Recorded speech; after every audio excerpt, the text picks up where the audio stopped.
I do now just want to ask for everybody, give an enormous welcome, please. We'll start with the Lord himself, Mr. Mike Tyndall. Come on in, Tins. Followed swiftly by the hostess with the mostess, Elma Smith. Lovely to see you too. You've got a bit of a manoeuvre to do. And last but not least, the Queen Bee, Hopalong Cassidy, ladies and gentlemen, Emily Scarrett, the star of her own party. How nice is this? I think this is show 20, 25, something like that. But you are... this is meant to be a stylish, smooth opening to the show, Scaz. Behave. Ladies and gents, will you give an enormous round of applause, please? Get involved tonight. For Elma, for Mike, and to Emily Scarrett. Enjoy your evening, and we're back here on Monday as well. Go well, guys. Have fun. Thank you, Alex. It's so good to be here. I think the last time I saw like a crowd of people at an event was in Japan. So it's been 2 years and a day for me. So if I'm a little starstruck by all the people here, just give me a moment because this is really amazing. I have been psyching myself up for this for only 24 months.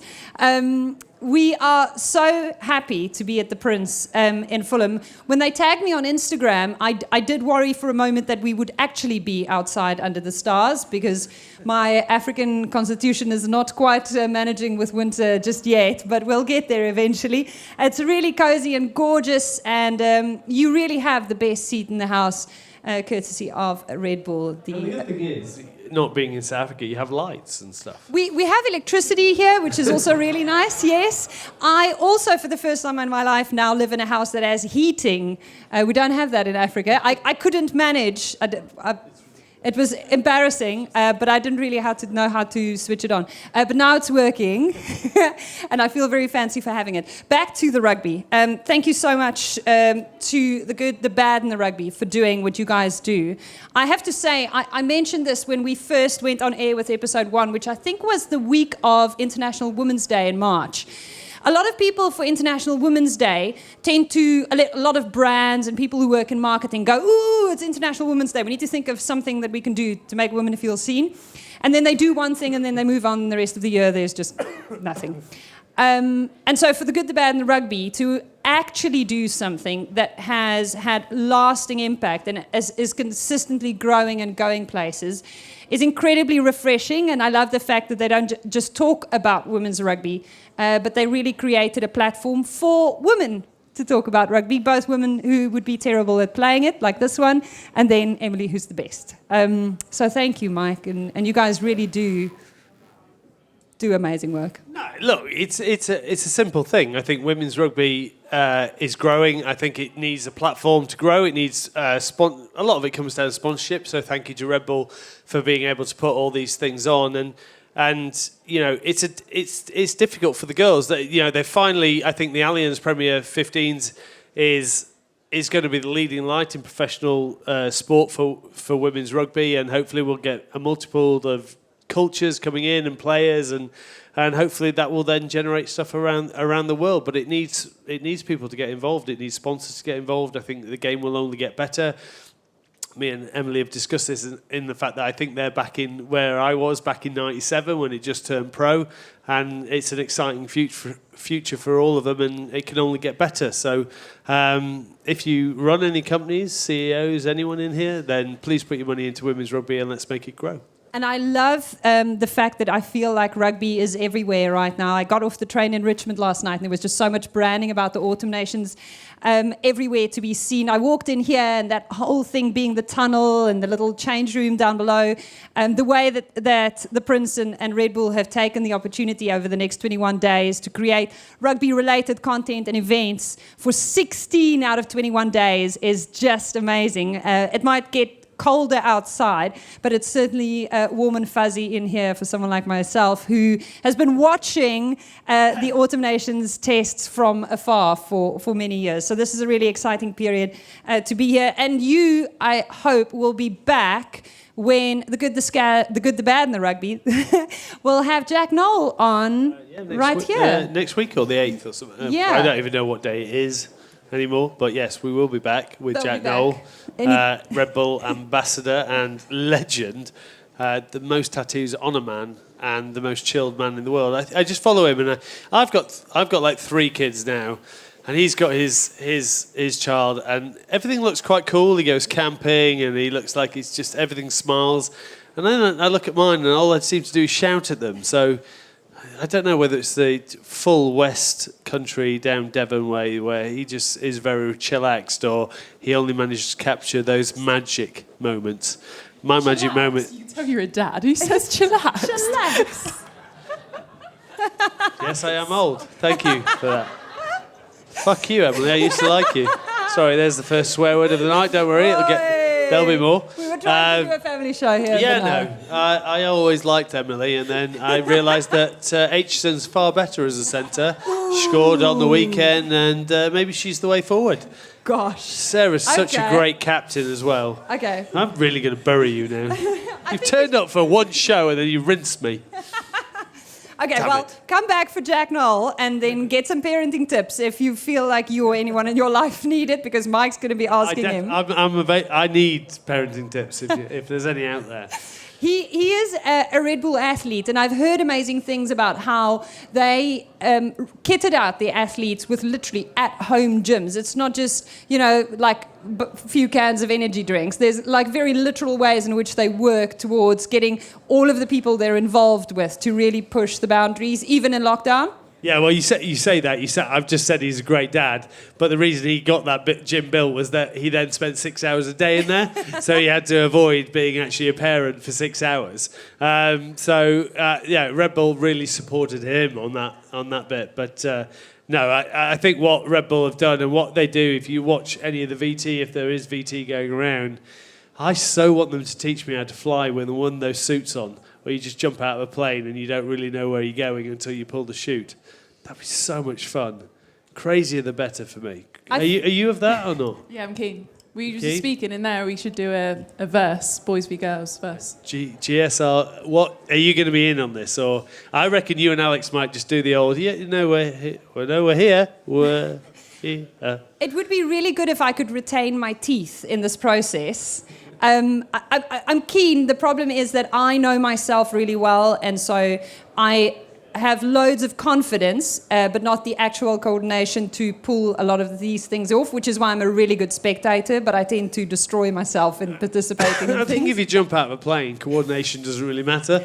Well, someone needs to pull the cord. Yeah, you've only got to do one thing. I can't do it. I can't find it, please. So I'd have to be babysat in the process. They can tie me to the chest of someone who actually knows what they're doing, and we can just do a tandem. See where you're going. Yeah. Ripped man, strong. Oh, I see. Long hair. I'm nice smile. I actually, if you follow me on Instagram, I do have a type, and it's not long hair. Oh, is it? Yeah. So what you're saying, Elma? Now, speaking of hair, no, okay, well, how you doing? We literally have a fence between us. It's not social distancing. So we do have a guest who is known for her amazing scrunchies. I was wondering whether she was going to launch some sort of hat brand at some point, because I have heard about the Mo hat and all of the knitted garments that is synonymous with her. She's also a really close friend of Emily's. And when we announced that we're going to have a special guest at this event, someone texted Emily immediately and said, "Is it? Is it Mo?" It is indeed Natasha Hunt. Hey! Let's see how she does the gracious entry into the little box. Well, she's not wearing a moon boot, so definitely makes things easier. Mo, thank you so much for joining us on The Good, the Scaz and the Rugby. My pleasure. Thanks for having me. Hello, everybody. I'm a little surprised by the number of people here, but you have been speaking to people on BBC Two over the last few days. I mean, you are just flying at this stage. It's almost incredible that you can be such a talented rugby player and just slip into commentary the way that you have. It's just seamless. You're being too kind. No, I think I've had a lot of stick. I just love rugby. I love rugby union, so it just comes across. You can start. Everyone. You've literally been chatting about being a dad for the last 10 minutes.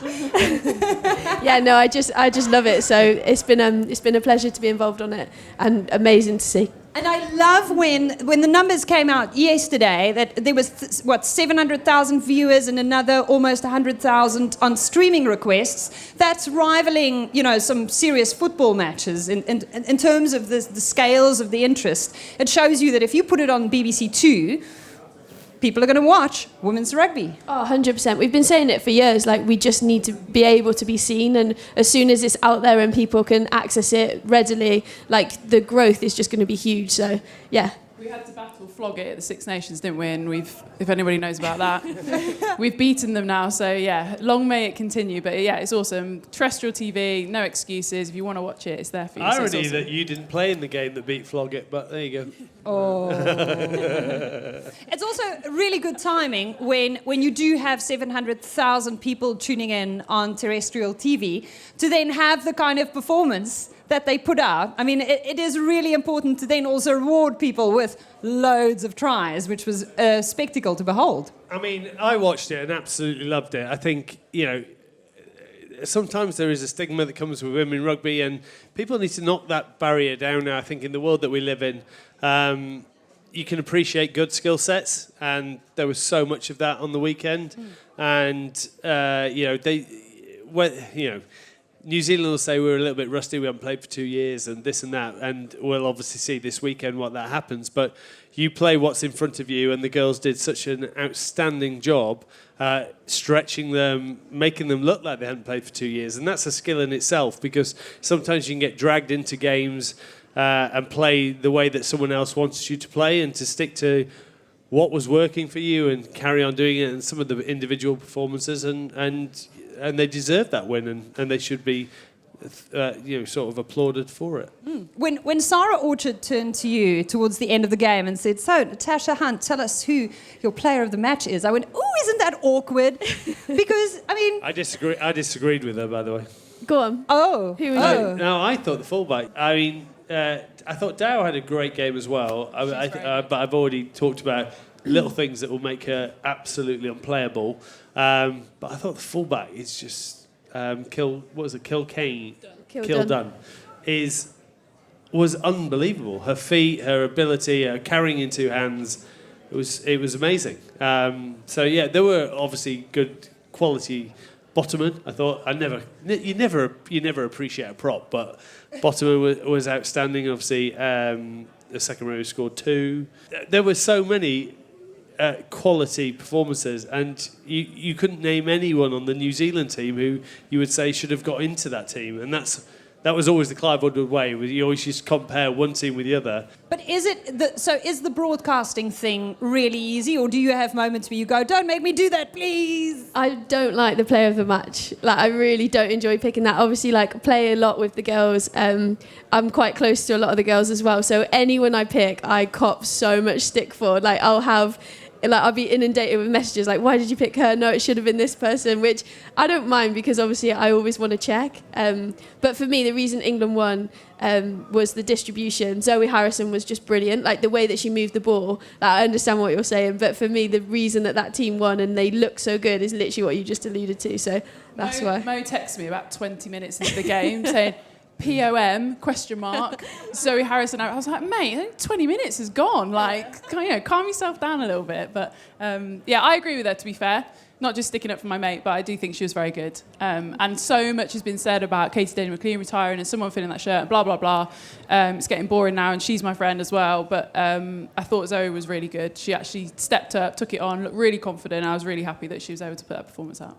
I'm still stuck on the fact that you had time in between commentary to also text. Oh, no, I do. No, she's a multitasker. Wow. Yeah, for sure. When we were watching the Allianz Premier Final last year, and she was still texting away, doing social media, Instagram. She's like, "Would you come and coach Hartbury?" I'm like, I don't think so. Okay, well, I've just texted the coach. You're in. And I'm like, no, I don't. What? Sorry? And she's like, "No, you're in. Like, well, you've got." And next thing you know, I'm at Hartbury doing coaching, and she doesn't even turn up. How is that injured going? Apparently? What is the review on if Tyndall could get an Uber rating for his consultancy at Hartbury? How many stars would he get for his services so far? Well, like, we've just had, so Hartbury, I'll lay it out there, is like this unbelievable facility, like amazing pitches, like, I'm not actually trying to sell you the dream. I'm genuinely just painting the picture. We've just had this like multi-million-pound new 3G laid, and nobody is allowed on the 3G without boots on. Like, you literally can't walk on it. Like, people come running out and are like, get off the 3G. Tins rocks up, literally trainers swanning around this 3G, and everyone's too scared to say anything to him, so they just carry on. But no, I actually played that weekend, and for 3 weeks I haven't managed to make a session on Tuesday after the weekend. I think it's my age, so I wasn't actually involved in the session, which is terrible. But it was good that she stayed to watch it. Oh no, she didn't. Sorry. No, I had a bike session to do. I had to go. Yeah. Hello. And after literally pounding me about it, going, you need to come down. Because then, obviously, James Forrester coaches, and as soon as she said to Django that you've got to go coaching, he's the male Mo. He's like on you all the time. And literally, no, you got, fourth. We got the fourth in the diary. I'm like, no, I can't do that. Okay, we got the eighth in the diary. And I'm like, and then suddenly we ended up with a date that Sinbad could do as well. And I actually quite enjoyed it. I actually think there's more in it, but we'll see where it goes. No, the girls loved why it. have I said that? Don't say that. Why have I said that? He's back. No, the girls absolutely loved it. And one of the girls that moved on recently, 13, Millie Wood, like local girl, loves Gloucester, has grown up watching you, was absolutely gutted that she missed it. So, no, it did... See, she's never left. Exactly. Are you going back? No, I actually would. I think I would quite like to go back. There's a lot. I think there's a lot of things that can be done there, and I think it'd be a lot of fun. I think sometimes with the guy stuff, it can get a bit sterile, and you come across quite some interesting egos where when you go and coach the girls, they just want to get on with it and learn and do that, and it's quite nice. I think it's as I said before, it's going back to the early days where people just want to learn, and that's quite powerful. So are you coming back? Yes, I will. I will if you're training. Deal. Is there anything that you've learned from the experience other than really keeping him accountable? No, it was just awesome to have both of them in and like running around seeing what we do, and obviously like you've alluded to, like the women's game's massively growing, like it's becoming huge. So to actually have you guys seeing that and promoting that as well is just massive for us. But like, we sat together and we talked over that final, and we when Scaz decided not to do her own show, and she went and got paid by BT. Obviously, we pulled up the reins, and it was just great sitting next to. Or we were just literally talking through the whole game about what Mo was seeing, what I was seeing, and where I would do things differently. She's like, "Oh yeah," and you're just sharing ideas and how you see things, and that's basically what rugby is, what coaching is you're going to have a quality of player that you can play with, and it's then just manipulating the space to suit. And that's what England did on the weekend, was manipulate space to their strengths. And when you put the likes of Dow and Kildon in space, you get that.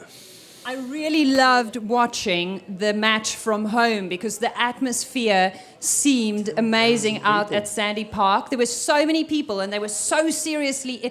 sometimes you watch a rugby match, like at the Sevens sometimes, and you can see no one in the stands have an idea what the score is. I mean, they would be hard-pressed knowing who's actually playing at the moment. But there on Saturday, the focus and the intensity from the stands just seemed electric. Yeah, it was mega. Like, obviously, we were doing some TV stuff and kind of had my back to it a lot of the time, and then just turned around and it looked full. I think 9,000 something, 10,000, nearly 10,000. Yeah, amazing. And down in Exeter, they love it, don't they? They're so passionate about it. And I think for me, that's why we need to play standalone games, and we need to play in, smaller stadiums, but of a capacity that we can fill, because the atmosphere is amazing. It feels like, everybody is there to watch us rather than just waiting for the traffic to die down after a men's game before they want to go home, which, you don't want that. You want people genuinely there. People have travelled miles to come and watch us. And the beauty of this autumn kind of series is that they're plonked all over the country a little bit. So actually, wherever you are, you can go and find one, hopefully not too far from home. But, I'm all about the smaller stadiums, bigger crowds. So the thing that's interesting about this week... outside the fact that we're all in one place on the same side of the equator for the first time ever, is that it's bookended by 2 tests. And it's almost like cricket in that there was a first test, and now everyone has a week to decide kind of how they're going to approach the next outing. Same teams, different venue, but it is a challenge that now is going to require kind of, moving, shuffling things around a bit. Obviously, from a New Zealand perspective, you're expecting them to bring a lot more to this second outing. But let's talk about the recovery. You've got a few days and probably some very sore bodies. On the one side, you have players buoyed by a massive result, and on the other side, obviously, a massive challenge and trying to get up and make sure that you... I was going to say, let's talk about the party first. Was there a party? Was there a party? If you beat New Zealand, there's normally a party. There would have been some muted celebrations, I think. What does that even mean? Oh, I don't know. I wasn't there. I saw one picture of Hannah Bottoman with a Halloween face on, nice and green. Halloween. So I think they had a bit of face paint and Halloween. A Zoom, wasn't it, for the first caps? Yeah. So they, goes Maud and Holly. Both got their first caps. So obviously COVID, life, etc. They set up a Zoom for friends and family to watch the presentation of their first caps, which was really special and cute. Any forfeits? So Initiations? The loose initiation for a first cap is singing a song What on do the you mean bus. loose? Well, as in... Hang on, I'm finding some things we need to nail down here. Well, right? okay, so it is the initiation, but I guess when you think of initiations, you think of terrible university things, don't you? And it's not like that. Sing a song? Or? So sing a song. So you sing a song on the journey home, basically, which doesn't sound that bad, but it's terrifying. Can we discuss what was yours? So I went through about 5, and then, so if you, so You get booed. I got capped by myself, got booed. Next, had it, and I ended up with YMCA. Wait a minute. Wowzers. How old were you when you made your debut? It's black and white. 18. That is 18. cruel. I'm an old soul. And Mo, what was your song, Mo? Do you know what? I actually... We've already established tonight that you're a rapper. Yeah. Unfortunately, the raps were flying out of the head. I couldn't remember any. I actually went through a few as well, because generally, if you know a few people on the bus, you get booed a lot. And I ended up, I think it was Meredith Brooks, like, the one that's like... I'm a bitch, I'm a lover. Yeah. Terrible. So Don't judge me. Elvis you want found a more? song. I'm a sinner, I'm a saint. I do not feel the same. I'm a... And nothing in between. I don't even know it. Shut up. don't Favourite even song. know Favourite song. All right, I don't feel judged, actually. Crowd pleaser, clearly. You've been asking everyone if they had to sing for their supper what they'd be singing backstage, so let's hear it. Oh, my song, if I had to sing for, you need to know every single word, it's Boom, Shake, Shake the Room. I've done it quite a few times. But you want to sing it? Only if you can do it with me. Yo, back up now and give a brother room. The music's playing, the man about to go boom. Mercy, mercy, mercy me. My life is a cage, but on stage I'm free. Hyped up, psyched up, ready for walling. Standing in a crowd of girls like an ollie. See the one I want to say, come here, cutie. I flip her around, then I work that booty. Work your body, work your body. Slow down, girl, you're gonna hurt somebody. Hold up, yo, let's just one thing clear. There's only one reason why I came here. I really want to tell you what's up, yo. You really want to tell you what's up, yo. I really want to tell you what's up, yo.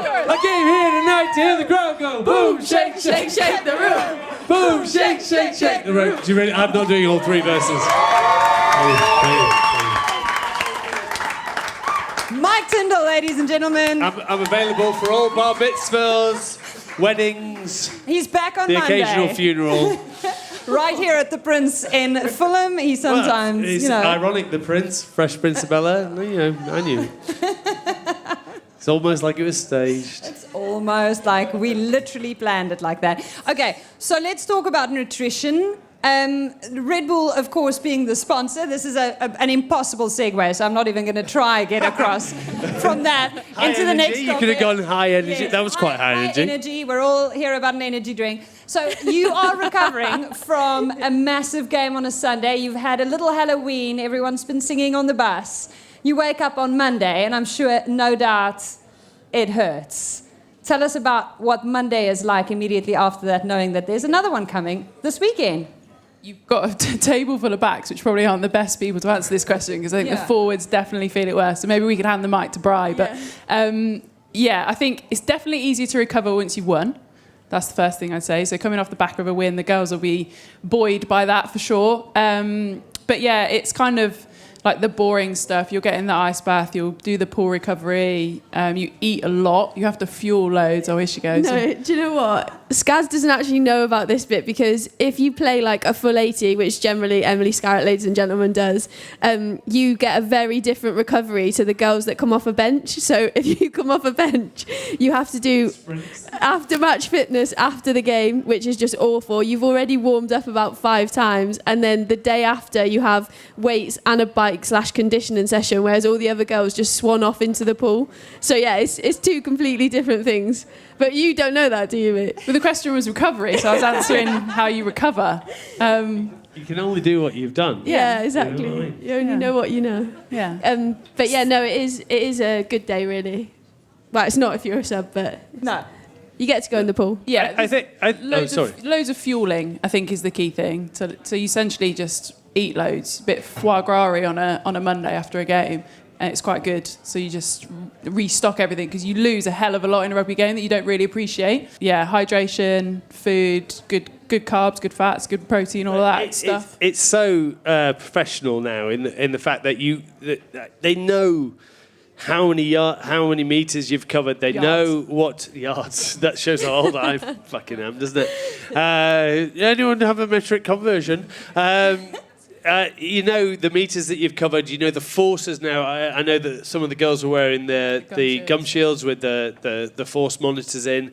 So it's so down to the last detail on what you need to do. And if it's been a tough game, they back off. And ultimately, the next week, all you need to bring, you've just had a massive victory. So you know how to play rugby. You know that you don't need to change too much. It's making sure the energy that is there next week. So hopefully Simon is just going, right, we can just back off. Let's recharge the tanks. As Emily says, just eat, hydrate, and we go again. Because you know that you've got the platforms in place. The game's not going to change. The people aren't going to change. Let's just make sure we've got all the energy tanks to the top. They have to change some stuff. So let them worry about that.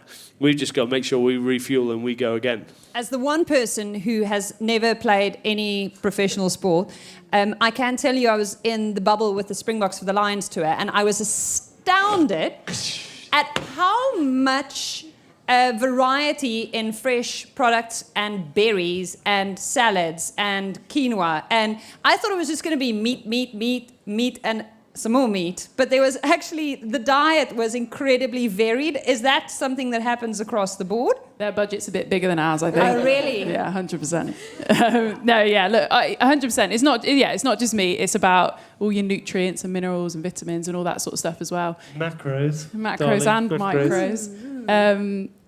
But obviously the biggest problem eating when you're on camp is that you have no control over it. So you're in a hotel.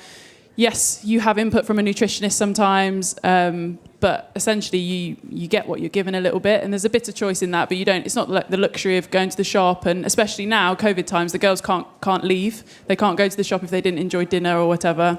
I mean, I think Deliveroo is still pretty high on people's most recently used apps, but so that's the hardest thing. So it's kind of down to the management to make sure that actually everything is set up well at the hotel. They understand what you need and the requirements and stuff. Yeah. And then the gum shield, because I know they made a whole thing about this new gum shield. There was a whole interview about it. How keen are people to just change gum shields? Or does anyone have like their lucky gum shield that they don't want to give up? 'Cause I know people sometimes have weird superstitions and attachments. I'll go first. I never wore a gum shield, so... that explains a lot. It's okay, continue. So if everyone remembers my old nose before I bought the new one, so I had my nose was quite messed up since I was 4 years old, so I couldn't breathe through it, so I had to breathe through my mouth.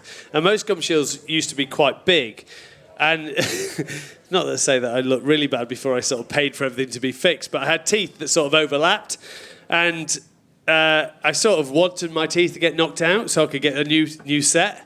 So I never used to wear a gum shield, so hoping that my teeth would get knocked out. By the way, don't try this at home because it's not really what you should be doing nowadays. This is just how we thought back in the day. And Francois Steyn, obviously a big egg from South Africa, massive head, loads of flowing hair at the time. Can't remember what year it was. But basically, he was playing centre before he drifted back to fullback. When you know when you get back to fullback, you've got a great kick, but you're a little bit too slow. And anyway, he dropped his head into my face, and he smashed into my teeth. And I was like, "Yep, that's it. They've gone." I always used to carry a gum shield in my bag for insurance reasons, so I could still claim my new teeth. But as I sort of got up from the floor, thinking they've definitely gone, they've got to have gone. That was full top of the head, straight in skull. And as I went to grab where I thought my teeth should have been, all I felt was hair. Oh. And I literally scalped him down this. So I'd scalped him down his head. My teeth had won over this massive South African's head, and he had about 3 or 4 inch scar down his head, and I had all his hair in my teeth. And he went up and went, "Mate, what is going on?" I said, "I don't know. I thought you were the man for the job, and you failed." In the middle of a rugby game, he goes, "Sorry, what?" And then we have to sort of. I was like that. "Oh, I'll see you after." Pulling it out of my teeth. So there you go. I never wore a gum shield. But look at them now, eh? If you were tempted, Colgate, I'm available. If you were tempted to take up rugby and this has cured you of it, please just tell us whether this is at all reflective of your experience. No. Okay. I think all the girls wear gum shields, don't they? It's definitely different. I don't actually know the answer to this, but I immediately thought of Sarah Hunter. So Sarah Hunter, our captain, is the most superstitious, ritual-based person verging on ever. OCD person with stuff like that. So she packs her bags in a certain way the night before, which a lot of people do. Peanut butter and jam sandwich. Peanut butter and jam sandwich, approximately 2 hours and 34 minutes before kick-off. Wow. Like, it's really rigid. If we're going somewhere where there's no peanut butter or jam, she takes her own. She'll get her mum to post it in. She gets the manager to post it in if it's not there. And you guys never steal it, right? No, never we don't. Wind her up, never. You got to judge the room with stuff like that, and that's one room not to mess with. Yeah. That's where you're too kind. Yeah, no, it's Too probably kind. the difference between men's and women's rugby, isn't it? But yeah, she's incredibly superstitious. She's worn the same boot, not the same boot, but the same style of boot for I thought you were literally going to pull out a trigger comment. No. She's worn the same boot, but she looks after it. She's had 3 new soles, 2 new tops. How is it the same boot, Trigger? No. Okay. Too Well, young. she can afford boots, and she just knows what she likes, and she likes what she knows. So it works for her. That's a really interesting innovation that's being trialled in women's rugby, which I love because it gives us data that relates specifically to women's rugby players and their needs. A lot of the research that is done in sports science sometimes doesn't actually relate to women and their bodies and how that functions sometimes very differently. And another interesting, great big leap ahead today. I actually want us to give them a round of applause in their absence. And this is the Wales Rugby Union granting contracts to 25 women's players today.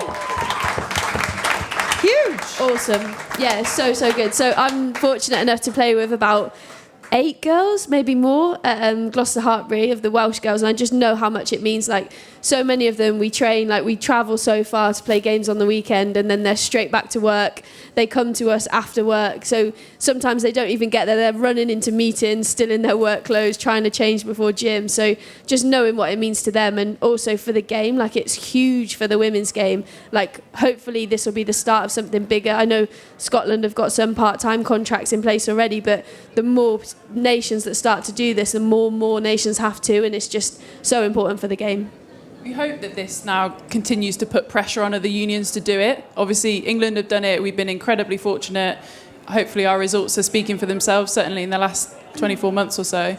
Wales are now doing it. Hopefully that is reflected in how they play and some of their results. Obviously, Rome wasn't built in a day. It's going to take a bit of time, but hopefully that continues to put pressure on other nations, especially within the Six Nations. Obviously, you know, a lot of the results, some of them are big score lines. We want to continue to close those gaps, continue to raise the standards, and one of the best ways to do that is to professionalise the girls in the game and give them the best opportunity to be the best they can be. I think for me as well, you just see the difference that it makes. So someone like Jasmine Joyce, she was in with GB7s, contracted for 6 months. Like, she's come out of that programme and she is just absolutely flying in Premier 15s, also in this, like, I'm sure in the Autumn Internationals, exactly the same. When she went out with GB7s, like, she was player of the tournament, back-to-back tournaments. It's no wonder that she's training with elite athletes full-time, and then she goes and does that because she's had the opportunity to. So fingers crossed this will actually springboard many of those girls to be able to do the same. And it's also going to obviously attract girls who are kind of leaving school, because you start making really crucial kind of life-determining decisions around 16, 17. And if you know that there is this pathway, there's this opportunity to actually earn, an income out of playing rugby, and you've always dreamt of representing your country. If you're Welsh, this is huge. So good. I think Mo and I will probably, hopefully, both testify it's definitely the best job I've ever had. And I'm sure it'll probably be the best job I ever do have. Hopefully it doesn't end too soon. But it just gives... Scaz Rugby will be the best, hopefully. But it gives young people that opportunity to now be like, oh, what do I want to be when I grow up? I want to be a professional rugby player. And that's something that we were never able to say, we were never able to think about. Obviously, we were lucky that it happened. But yeah, it's amazing. I'm really, really chuffed for them. And hopefully it goes on for good things. I want to come back to Mo, the sevens conversation in the Olympics, because we have to talk about that. But before we get there, this does kind of raise the conversation of a women's Lions format, structure, the feasibility kind of study going on. Emily's giving a great big sigh there, because this is a recurring topic of conversation. How do you fit a women's Lions format into the structure of women's rugby and the way things are right now? Because the landscape looks very different. South Africa, for example, is still probably a decade behind where at least women's rugby in England is right now. Look, it's got to change. Going back, what they described there was what I was at school. So in 1996, I was doing my A-levels. I was sort of saying to my mum, I want to play rugby. She's like, there's no money in rugby. So, well, actually 95, and then 96 comes around. Suddenly professional contracts being handed out. I'm going into my A-levels. I finish, and then suddenly I get offered a contract at Bath. So it's got to gain momentum. The thing is, people shouldn't ever deny the girls to be able to do that, and I think what they're proving on the field and what they're showing in their skill sets will only get better. It will get better and better, and then, as you said, the next generation will go, I can win a World Cup. These girls are smashing it. They're doing far better than what the men's were doing at one time. We talked about it on the podcast, is at one point they were sort of leading the men. We were sort of embarrassed, really, and you look at what women's football was in America. The girls won they won the Olympics, won the World Cup, and the men are flying around on private jets, and they can't even qualify for the Olympic Games, or they can't qualify for the World Cups. So there's got to be balance around the quality that you have, because that leads around the world. I think the Allianz Premier 15s will suddenly become the guiding light. So you'll get girls coming from all around nations who'll play, who then will go back to their countries, hopefully inspire the next generation. You go on, but the biggest thing about it is giving the opportunity, and that involves companies getting involved, and actually women CEOs, women going, actually, I want to change a game. Because, there's loads of money that comes into men's sport and everything. Someone sit there and go, actually, I want to change something that I can be tangible about. And that will make a massive difference to a lot of, a sport in itself, whether it be rugby, whether it be whatever. And then the next generation builds on top of it. You've seen it through Olympic sports like cycling, where success leads to more rowing leads to more success leads to more success. And it all comes on, unfortunately, it all comes down to sponsorship dollars, and they deserve it. I mean, they're World Cup winners, they've done everything, and people should get behind them and just buy into it. To answer your question, I think the Lions thing is... I don't think... Sorry, I went way with it. It's fine. I went rogue. We gave Uncle Mike some time there. Sorry. What would you like, Emily? I don't think anybody disagrees with the fact that it's obviously a brilliant idea. Yeah. It will happen.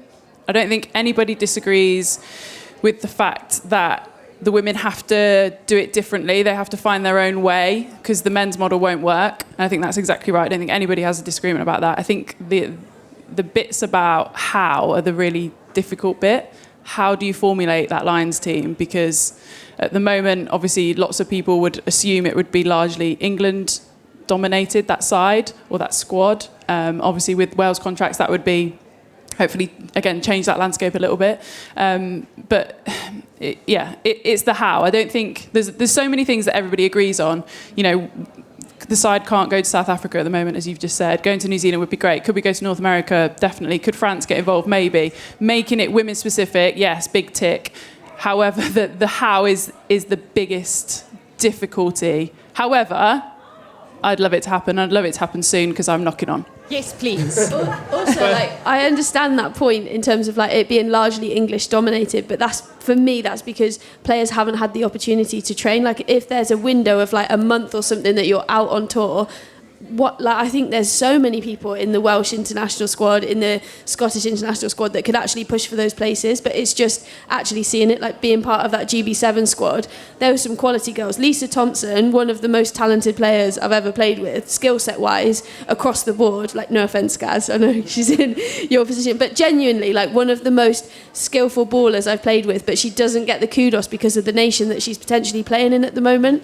And actually, you don't, like, I think as soon as these players are given that opportunity, Jazz Joyce, for example, you'll see them thrive. So, yes, I know what you're saying. England have been fortunate enough to have those opportunities, but as soon as these opportunities are allowed for others, I think that we'll see that massive rise. And 100%, it doesn't have to follow the men. Why can't we just create our own?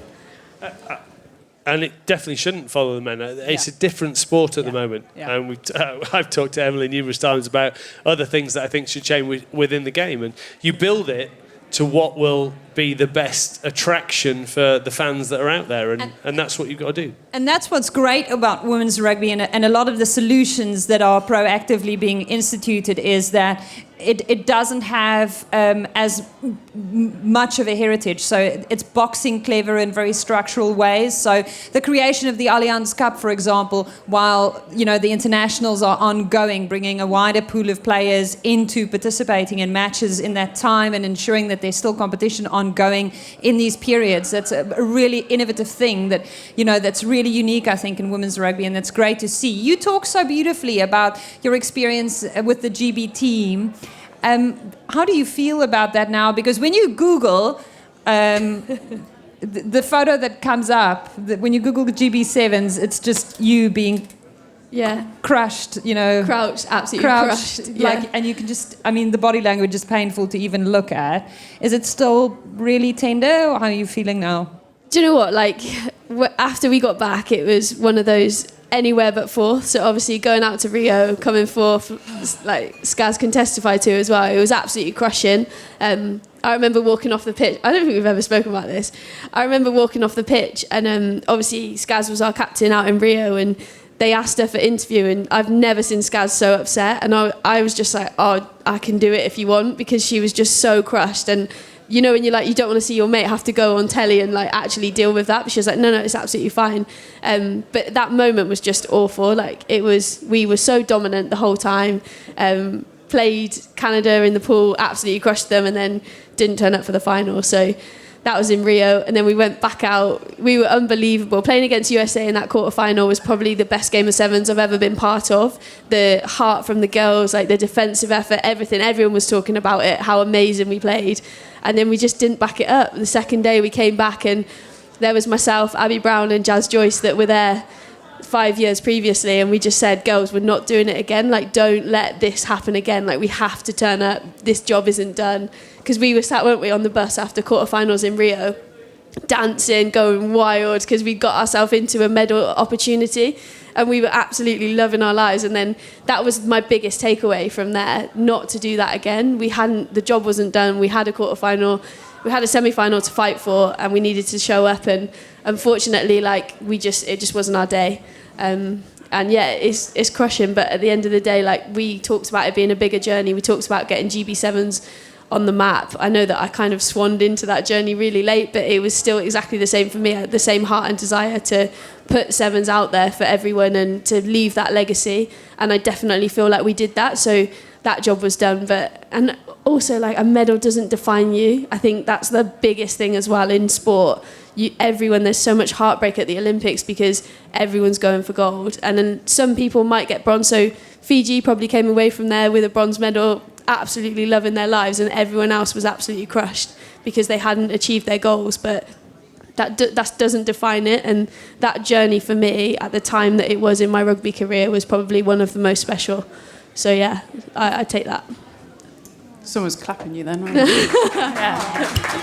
Thanks, guys. That's cute. I think the biggest thing, obviously watching, a lot of close friends and whatnot, it was heartbreaking. And the biggest thing was the journey that they'd been on. So they'd lost their contracts. The Sevens girls lost their contracts. So they were essentially unemployed because of COVID. Had a really tough year. How long did you come together? 2 months? 2 months pre-Olympics, most one in late, but everyone else 2 months pre-Olympics, something like that anyway. Really, really late. And then they went on to do that, which was amazing. And I think the Sevens game it doesn't get the recognition, the kind of highlights that it deserves, the headlines that it deserves, but it's an unbelievable game. And I genuinely think Tokyo gave it a platform. It showed people how great that game is. Obviously, we all know about Dubai Sevens and the party you can have over there and all that sort of stuff, and that Sevens.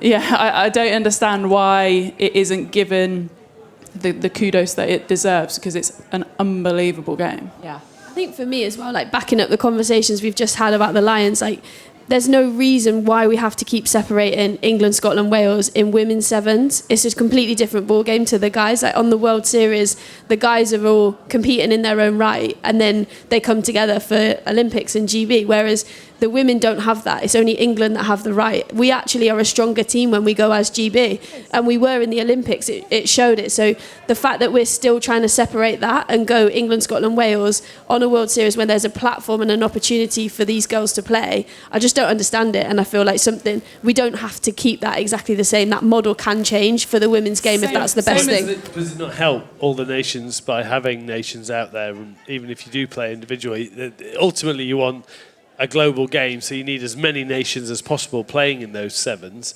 So does it not help by having a separate team for Scotland, Wales, but Ireland? They'll still play European separately, so they'll still have that opportunity to compete at a good level internationally in the European sevens. But World Series, at the minute, Scotland and Wales aren't close to it, so why not combine that and have those girls seeing that opportunity, playing against New Zealand, playing against Australia? The hockey model do it, don't they? Yeah. So they train as GB all the time, compete as GB, and then they split for the Commonwealths or the Europeans or domestic stuff or whatever, rather than we seem to stay as individual nations and then come together for the Olympics, as if the Olympics is some pony tournament that we're just rolling out for. Like, it should totally be the other way around. The other way around, so that is the structure and the consistency that then allows you to really be competitive at the Olympics and not just have 2 months going into it. It's probably a funding model, though, is it? It's a funding model from... I'm getting into it now. Lottery. It's going to be a lottery funded, but for every other time you're not lottery funded, so you're funded by your unions. So anyway, there's a question for everyone. If you write down on a piece of paper how the sevens should be funded, we'll take answers and we'll do a poll. What was Japan like for you? Because obviously I have spoken to one or two other people about that, saying that it was really tough for them not being able to have their family members in the stands, not having support and fans, people to play in front of, and just, a more muted experience. I guess it's unique. That's one thing you can say for it. 100%. It was super unique. And do you know what? The hype around it, I think, was huge because everything was back home. Like, there wasn't anyone there. So you kind of had so much interest back home and loads of stuff going out on socials and stuff like that. So people really got behind the tournament, which was amazing. But in terms of actually running out into the empty stadium, yes, you're still at Olympics, but we could have been absolutely anywhere other than the branding that was around. And it was quite sad, to be honest, because when we got there, GB do it so well. So Team GB have holding camps and different stuff like that. They do the branding incredibly well, everything. They make you feel so, so special. But we literally were in a hotel that was split from the public. So we walked up a different stairway to anyone else, and it was lined with Japanese people the whole time. Every time we went, every time we came back, they were clapping us in, clapping us out. Honestly, the most incredible humans. And yeah, we were out to training, straight back to the hotel. Then when we got into the village, exactly the same. We went to either competition or to training venue, straight back to the village, and we didn't see anything at all. So it was really cool. They did as best as they could, but it was a very strange time for sure. What freebies did you get? A phone. No, they do it so well. Like when you walk into the village on your bed, which was made out of cardboard, really weird. But yeah, they have like loads of different bits. So there's like a Samsung phone. You've got a UU bottle. Just loads and loads. I can't even remember. Did you take your duvet home? Yes, I took my duvet home. Get your own duvet with Tokyo. What are you doing with the duvet? Do you have it on your spare bedroom bed? No, it's like in a little bag, little carry bag, which is pretty cool. And then whenever someone comes to stay, I'm like, oh yeah, I've just got this. You can use it. Shameless. You can literally Airbnb your spare bedroom complete with Olympic duvet.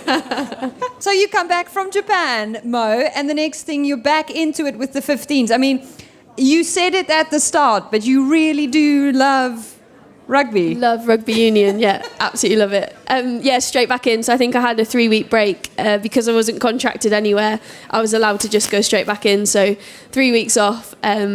And to be honest, it probably wasn't long enough. When I got back, people were still asking me about the Olympics, and it's so weird. Like everyone wants to talk to you about it because they're so proud, but deep down you don't want to talk about it at all because you're actually so disappointed with the result or how you fared or like what happened. So it's just such a strange, I can't even quantify it, but it is a very, very strange time. And yeah, I was not ready to be back, but kind of being thrown back in that quickly almost made it better. And then as soon as I got back out there with the girls, it was just business as usual. And I think Scaz will allude to the fact like we call ourselves the circus because nights are just that loose. So yeah, it was good fun. It was good fun to be back.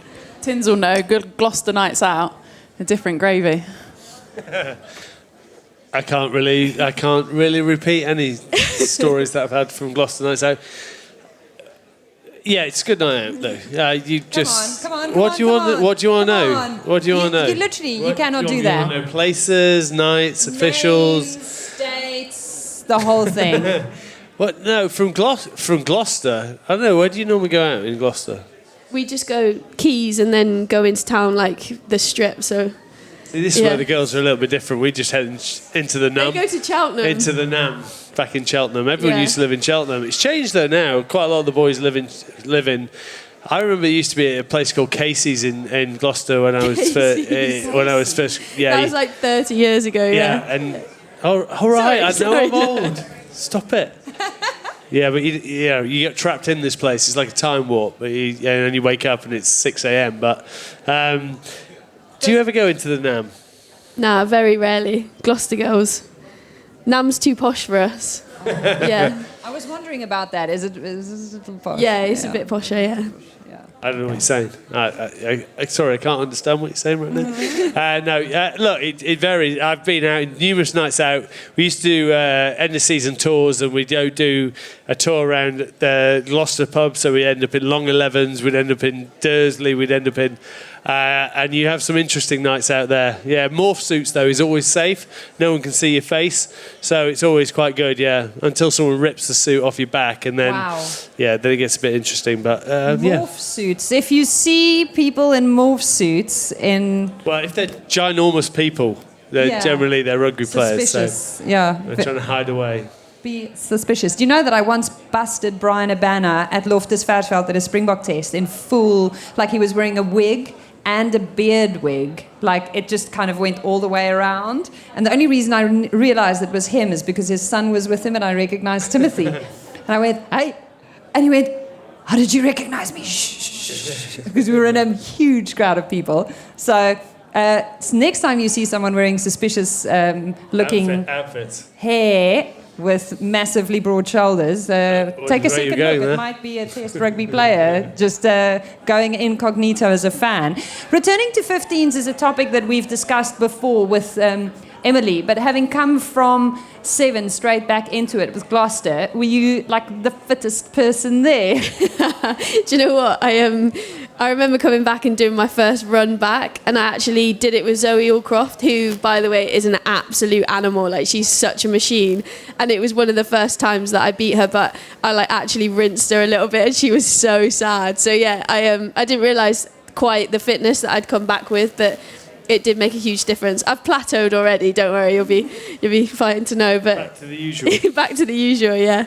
But no, it does have a different level, especially the death zone and stuff we used to do with the 7s was just The death crazy. zone? It's literally what it's called. What is Yeah. the death zone? So it's basically ball in play. So any mistake, another ball would get thrown in, or they'd kick that ball, or something. The distance would change, so you're sprinting back to get a ball behind you, and then you're playing. So it's like 7's fitness times 1,000. It's awful. Yeah, brutal.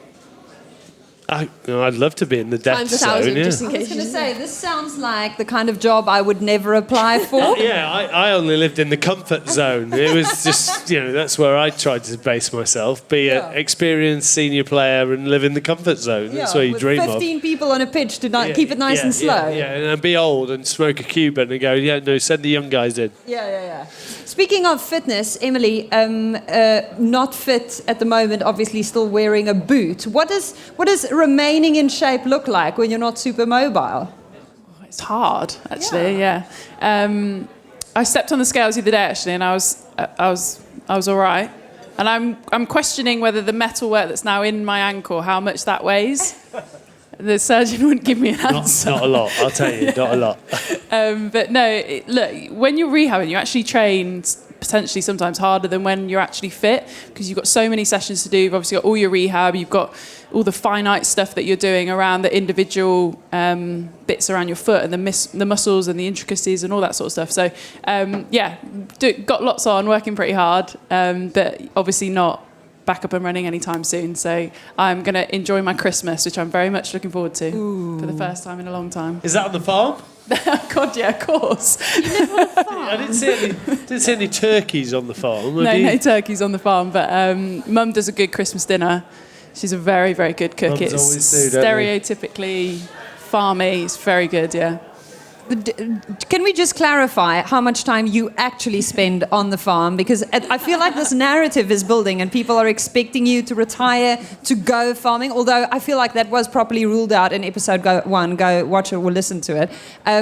Are you there right now, like when you leave here tonight? No. Okay. So I live in my own house, but my, obviously, family run the farm, work on the farm, and it's just become like a thing. My dad and my brother especially always take the mick out of me, because he's like, you literally do nothing and it's painted as if you're this farmer / rugby player. But I love it. I love going back there. I love going and sitting and have a cup of tea with my gran, but I definitely don't actively take part in the farm. Not only that, They said I'd done more work in one day than Emily had ever done on the farm, so read into that what you will. Yeah, not only that, she's also been promising a party on this farm that none of us have seen for years. The whole time I've known her, what's that, over 10 years? Still waiting. Any moment now. Yeah. Any moment now, Emily. Just, let us know. Just planning. This time, It's going to be one hell of a party, if by the way. there is a party and no actual manual labour and pushing of wheelbarrows involved, I might actually make my way to the farm as well. I'm going to do a party on the farm first. We'll probably get to the Tyndall farm before we get to the Scaz farm at this rate. You have to travel all the way to Leicester either. So you were saying that, Emily, that you were the fittest you'd been in a lot. You had like a proper pre-season coming into this. I'm sure Loughborough fans and players and everyone involved must have been. I mean, it's really bad for you to be injured, but it's a huge loss for your team as well. Yeah, it was pretty sad. I think I said it on our pod that so normally you go away in the summer internationally, you do a summer tour, so then your pre-season is cut short. But this year we didn't go away, so we had a full, 6-8 week pre-season, hit it really hard. We were together in Bath as an England squad. So it was feeling pretty good, and then 3 minutes into the first game of the season, I snapped my leg, so it wasn't the best start. We've struggled a bit, to be honest. Loughborough, we've not had the best start to the season that we could have ever wished for. We've been hit with a few injuries, not just mine, a few more. So, yeah, we're going to go hard after Christmas, or after the international break and after Christmas. So watch this space. I did quite like it that Emily. So obviously she knew she was injured, and someone was like, "Emily, get up! You got to get back in the defensive line." I think I broke my leg. I won't be getting up. And they were like, "Okay, you stay there." Was it something like that, wasn't it? And I literally walked in here tonight and I had hardly said hello, and she whipped out the photo of the incredibly gruesome thing that happened to her foot and shoved it in my face. It is offensive looking. Do not ever look at Emily's phone. If she's holding it up, just close your eyes really tightly. I will never be able to unsee that. I can't believe that it happened. Let's talk about the start of your season, rather. Not a horror show. And Gloucester is kind of, it's doing okay. It had a big win the other day. Mid. Yeah. No, it's been really good. Like, we should have been better. There were 2 games so we should have beaten Quins, we should have beaten Bristol at home. And when I say should have, like classic, like, yeah, exactly, you just said it. Classic, like, yeah, we really should have. But honestly, we had so many opportunities and just kind of handed them the win, which was really frustrating. In the last, I think Quins was the last 3 minutes of the game, Harlequin and Bristol was the last 5 minutes of the game. So just massive lessons learnt for us. But yeah, we're super happy with the way we're playing. Like, some of our defensive work, some of the stuff we're stringing together is really promising. And especially, as you mentioned, the Allianz Premier Cup last weekend, we're just... Yeah, one from one. Yeah, we're on the roll, boys.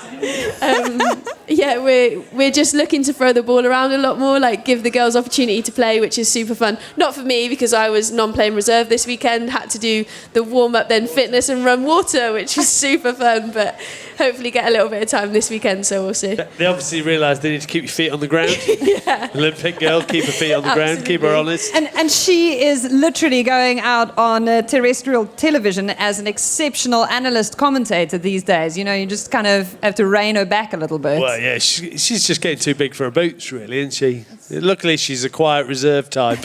Sorry, are you talking about me or Scaz? I'm not sure. Well, we'd love to thank each and every one of you for coming out and spending the evening with us. It's been so great to see all of your faces. And it's been so amazing to hang out with you, Natasha.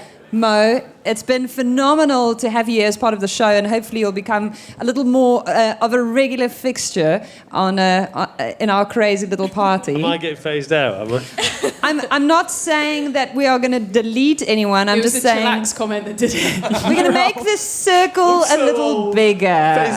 Okay. And thank you so much to Red Bull for hosting the series of events here and giving everyone the best seat in the house during this autumn international season. Thank you so much to Emily Scarrett for making the journey down in the moon boot all the way from outer space or the rural parts of the country. Mike Tyndall, it was good to see you as well.